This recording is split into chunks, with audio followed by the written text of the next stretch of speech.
یہ رائٹ اور رانگ کی جنگ ہے، اور یہ بالکل درست بات ہے۔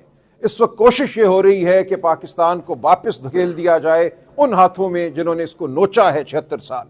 جو چہرے ہمارے سامنے لائے جا رہے ہیں، ہم پر مسلط کیے جا رہے ہیں، ان چہروں کو آپ بہت اچھی طرح جانتے ہیں۔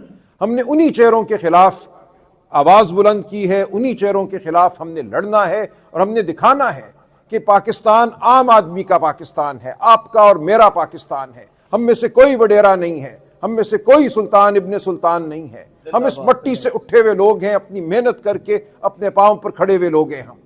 ہم نے اسی محنت کی بنیاد پہ پاکستان کو بھی سنوارنا ہے۔ ہم نے پاکستان کو کچھ دینا ہے، پاکستان سے ہم نے ٹھیکے نہیں لینے، ہم نے ٹھیکوں میں پیسہ نہیں بنانا۔ ہم نے اپنے بچوں کے لیے، ان کے بچوں کے لیے، مستقبل کے لیے ہم نے اسکول بنانے ہیں، ہم نے ہسپتال بنانے ہیں، ہم نے وہ ذہن پیدا کرنے ہیں جو اس ملک کی آبیاری کر سکیں۔ یہ ہمارا نظریہ ہے جس کے لیے عمران خان صاحب کھڑے ہوئے ہیں اور جس کے لیے ہم ان کے ساتھ کھڑے ہیں۔